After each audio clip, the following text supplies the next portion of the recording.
बता रहा हूँ, नहीं तो मैं नहीं भी बताता आपको। बेल ऐसी होती है जो ज़मीन पर फैली रहती है, लेकिन पेड़ के साथ में लिपट जाती है तो उसकी ऊंचाई पेड़ की बराबर हो जाती है। बेल पेड़ की बराबर ऊंचा होना संभव है ना? असंभव बात है। बेल ज़मीन पर घूमती रहती है। पेड़ से लिपट जाने के बाद ही वो इतनी ऊंची होती है, इससे कम में ऊंची नहीं होती। और बंसरी आपने देखी है, बांस की होती है। बांस में आवाज़ निकल सकती है? नहीं, बांस में आवाज़ नहीं निकल सकती। वो बजाने वाले के होठों से अपने आप को लगा देती है, और लगाने का परिणाम ये होता है कि उससे ये कहती है बजाने वाले से, तेरी मर्जी के ऊपर है, चाहे जिस तरीके से बजाना चाहे, चाहे जैसी आवाज़ निकालना चाहे। मैं तो पोली हूँ। पोली अगर न हो तब, ठोस हो तब, उसमें बांसों में जहाँ गांठें होती हैं, गांठों में जहाँ रुकावट होती है वहाँ लगी रहे तब बंसरी बज सकती है ना? तब बंसरी नहीं बजेगी। बूंद अपने आप को समुद्र में गिराती है और अपनी हस्ती खत्म कर देती है, इसीलिए वो समुद्र बन जाती है। अगर अपनी हस्ती को ख़त्म नहीं करना चाहे तब वो बूंदी बनी रहेगी, तब वो समुद्र नहीं बन सकेगी। यानी कहने का मतलब ये हुआ कि अपने आप को समर्पण करना पड़ता है, अध्यात्म में अद्वैत बनना पड़ता है भगवान को। भगवान माने ऊँचे सिद्धांतों को, आदर्शों को, महापुरुषों को अपने साथ में मिला लेना पड़ता है, या उनके साथ में मिल जाना पड़ता है, घुल जाना पड़ता है। बस इसी का नाम उपासना है। उपासना हमने की है, और अब हम और भी जोरों की उपासना करने के लिए चल पड़े हैं। तब क्या होगा? फिर उसकी ज़्यादा शक्ति आ जाएगी। पास हम जितने ज़्यादा नज़दीक आएंगे, जितने ज़्यादा घुलेंगे, उतनी ज़्यादा शक्ति आ जाएगी। सुग्रीव कौन थे? सुग्रीव उस आदमी का नाम है जिसके भाई ने, बाली ने उसकी बीवी को छीन लिया, बच्चों को छीन लिया, घर को छीन लिया, खेत को छीन लिया, सबको छीन लिया, और मारते डंडों से उसको भगा दिया, और भाग करके एक पहाड़ की खो में छिप गया। कोई और नौकर तो साथ जाने को तैयार नहीं हुआ, पर एक ही आदमी तैयार हो गया। हनुमान नौकरी करता था, खाना पकाता था, बेचारी के पैर दाबता था, कपड़े धोया करता था सुग्रीव के, और कोई हैसियत नहीं थी। रामचंद्र जी, लक्ष्मण जी जब पहाड़ के ऊपर गए तब उन्होंने हाथ जो माथ नायत अस पूछत, माथा नवा करके, ब्राह्मण का वेश बना करके, जनेऊ पहन करके, पत्रा बगल में दाब करके पहुंचा, इतने ढंग बना करके कि आप कौन हैं? को तुम श्यामल गौर शरीरा। भगवान को जानता था? नहीं, भगवान को नहीं जानता था। लेकिन भगवान को जानने के बाद में फिर हनुमान की हैसियत कितनी हो गई, आपने देखा ना? रामचंद्र जी के ख़ानदान में शामिल हो गया। राम पंचायतन का फोटोग्राफ आपने कहीं बिकते हुए बाजार में देखे होंगे। 5 तो भाई हुए हैं, 4 भाई और उनकी सीता जी, 5 तो वो हैं, 6 में हनुमान जी हैं पास में बैठे हुए हैं। वो भी उसी ख़ानदान में शामिल हो गए, उन्हीं के भाइयों में हो गए, उन्हीं के भतीजों में शामिल हो गए, उन्हीं में शामिल हो गए। कैसे हो गए? इसलिए हो गए कि हनुमान जी ने रामचंद्र जी के लिए अपने आप को सुपुर्द कर दिया, और सुपुर्द कर देने के बाद में रामचंद्र जी ने अपनी सारी हस्ती और सारी शक्ति हनुमान जी के सुपुर्द कर दी। आपको मालूम है, हिमालय से संजीवनी बूटी लेने गए थे, मालूम है ना? अच्छा, उसको पहाड़ को उखाड़ के लाए थे, मालूम है ना आपको? हाँ, आप उखाड़िए ना पहाड़ को। पहले क्यों नहीं उखाड़ लिया पहाड़ को हनुमान ने?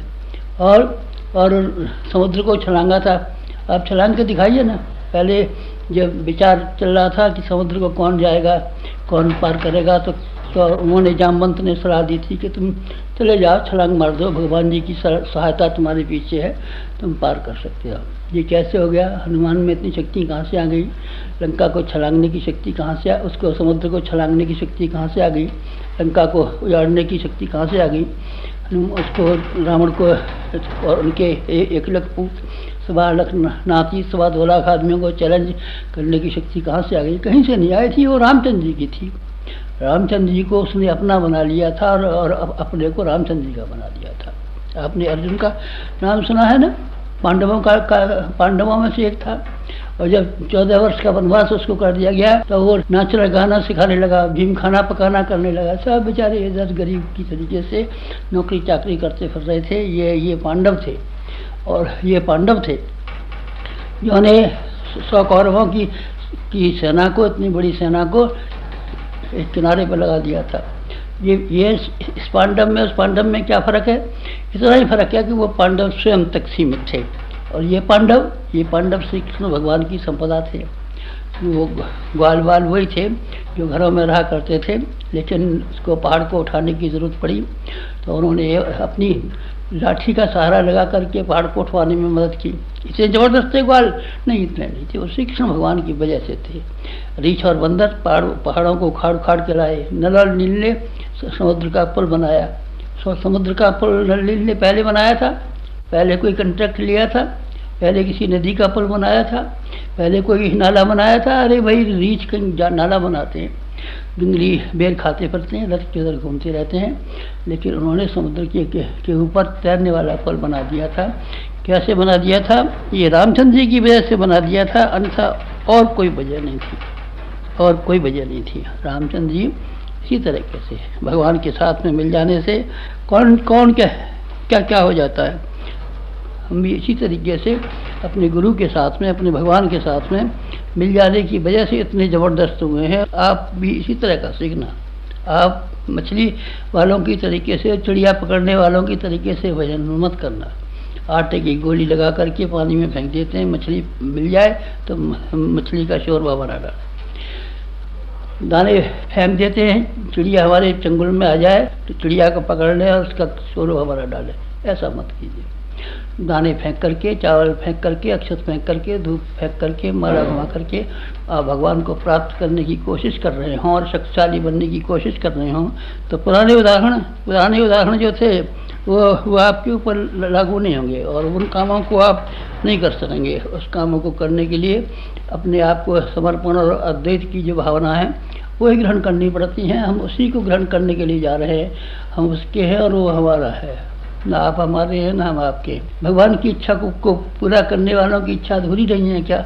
नहीं, अधूरी नहीं रही है। वो बड़े मालदार हो गए हैं। भगवान के पास में पारस पत्थर को छू करके जब आदमी मालदार हो जाते हैं तो भगवान को छू करके क्यों मालदार नहीं होंगे? आपने सुग्रीव का नाम सुना है ना?